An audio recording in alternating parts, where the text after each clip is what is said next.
Hello and welcome. Today we are going to see how a boost converter is working. This is a boost converter and how this is working and why we need a boost converter.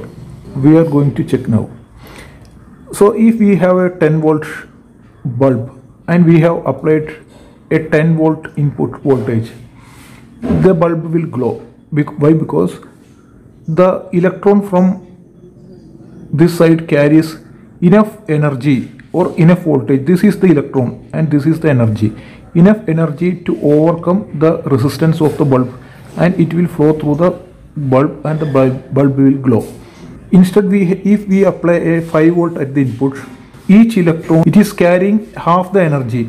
It is not enough to overcome the resistance of the bulb, so the bulb will not glow. So what we have to do is, what the boost converter doing is, it is increasing the energy of this electron to go through to overcome the resistance of the bulb or any load. So how it is doing this, that is we are going to check now.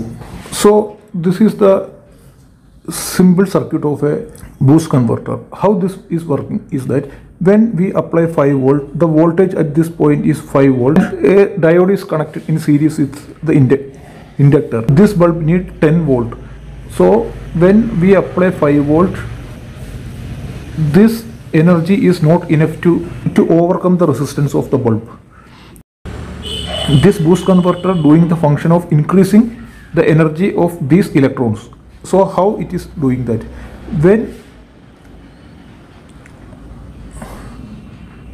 a 5 voltage is applied, it is not this side has only 5 volt, so it will not go through the electron cannot able to go through this bulb. So what we just on this transistor, on this switch. When the switch is on, the current is flowing through the circuit and the current began to increase. As we know that the inductor current is increasing linearly, and when the switch is off, for this time, if this is 5 microsecond, for 5 microsecond time the transistor is on and the inductor current is increasing linearly, and when the transistor is on, the inductor stores the energy in the form of magnetic field. The inductor has the property that it does not want to change its energy. So the inductor possesses this energy due to the flow of electrons. Due to the flow of electrons, the inductor possesses this energy, and inductor wants to stay. When the current is increased to this value, the inductor has reached a certain energy level. So the inductor wants to maintain the same energy level. In order to maintain the same energy level, the same current has to be flowed even if this switch is off. When the switch is off at this time, the inductor wants the same energy or doesn't want to change its magnetic field. This is the magnetic field. When current is flowing, magnetic field is built up inside the inductor, around the inductor, and when it suddenly stops, the inductor does not want to change its energy. In order to do that, it has to pass the same current to maintain this energy. So what it do is, when the switch is on, when this transistor is on, the polarity will be plus here and minus here. When the switch is off, the inductor changes its polarity and minus will be here and plus will be here. So this voltage is 5 volt, minus here and plus here, and again minus here and plus here. That means it is adding the voltage. So now the voltage will be 5 volt here, and in order to move current through this voltage also has to be 5 volt. So the total will be 10 volt, and the diode will get forward biased and the current began to flow through this inductor. But during the on time, the inductor receives the energy from the electron. This is the electron, and the inductor takes the energy from the electron. For if we say that the on time is 5 microsecond, for 5 microsecond it takes a constant energy from this current, these electrons, and during the off time the inductor releases this energy. So we can see here that the input voltage is 5 volt and the bulb needs 10 volt.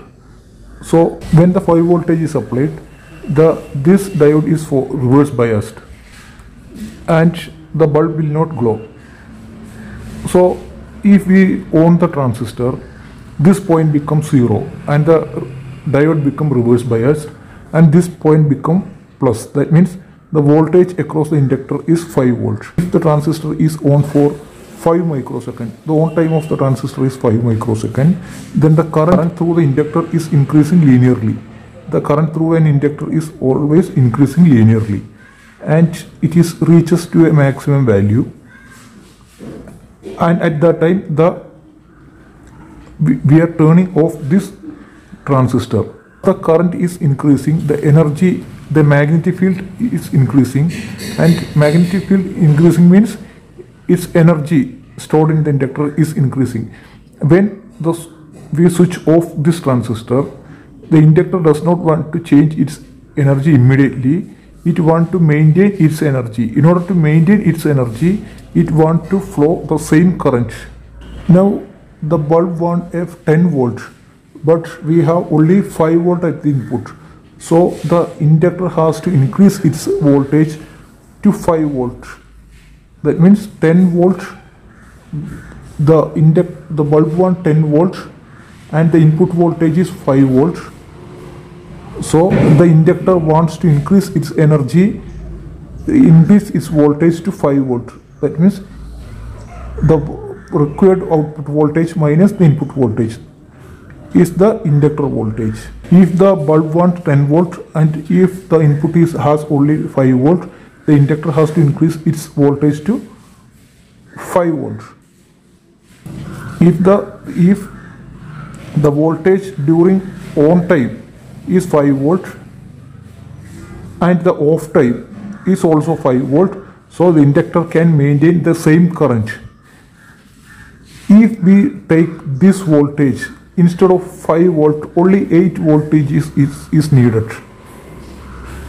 Then during the on time the voltage will be 5.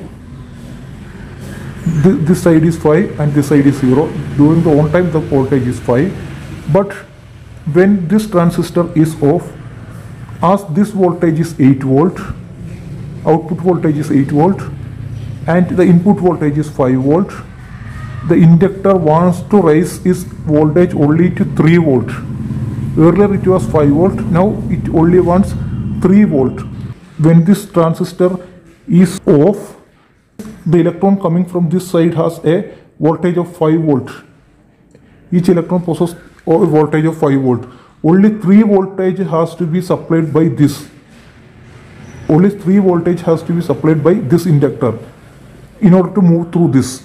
So it can maintain the current for more time. In earlier case, when the transistor is off, this electron possesses a 5 volt and the inductor current has also to put a 5 volt of energy in order to go through this. So the time will be equal when the output voltage is 10 volt.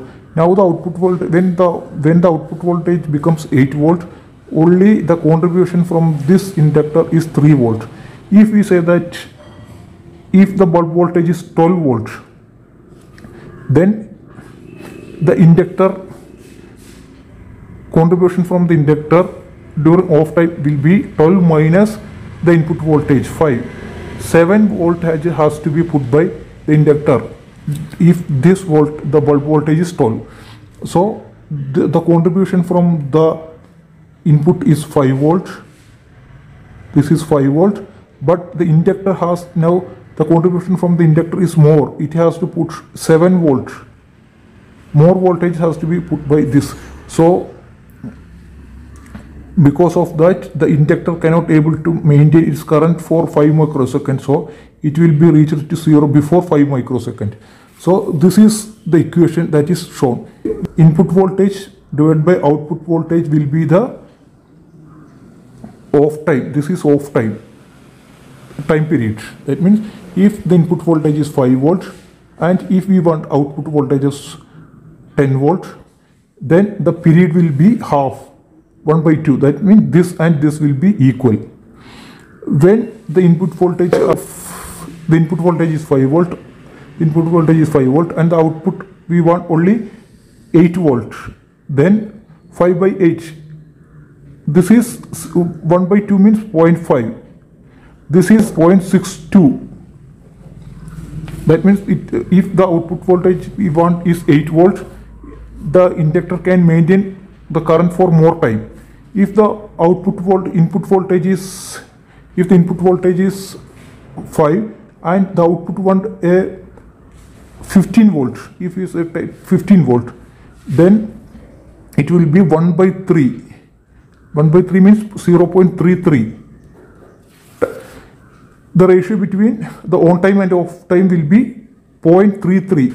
If the input voltage is 5 and output voltage is 15, it will be 1 by 3rd. Only 1/3 of the time the current can be able to maintain. So if this voltage during on time is 5 volt, during on time this voltage is 5 volt, and when it is off, if it wants the same 5 voltage, then this time and this time will be equal. When this is during on time this voltage is 5 volt, and during the off time if it is 12 volt, that means the contribution of energy from the inductor is more, that is 7. So the inductor cannot able to maintain its current for longer time.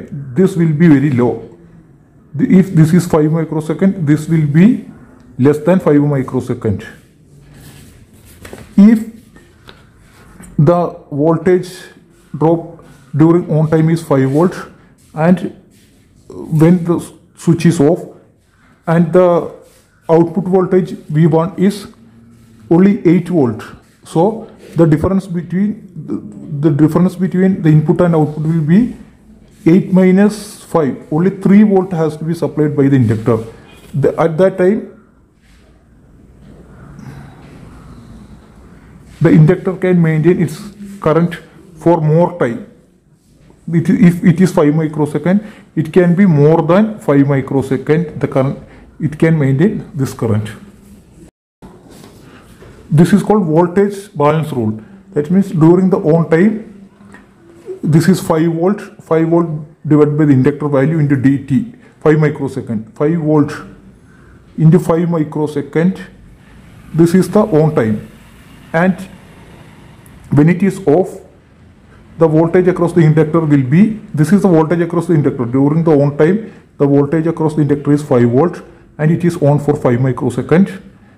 And during the off time, if the input voltage is 5 volt, and if the output voltage is 10 volt, 5 minus 10 means minus 5 volt. The voltage drop across the inductor will be 5 volt. Then both are equal. During the on time and off time, both the voltage are equal. If the voltage is less than, V0 is less, then the difference will be 3 volt. So it can maintain the current for more time. If this is more than 10 volt, 12 volt, so the voltage drop across the inductor will be 7 volt. The inductor has to supply 7 volt during this time. So during the off time, it cannot able to maintain the current for 5 microsecond. It will be less than 5 microsecond. This is how a boost converter is working.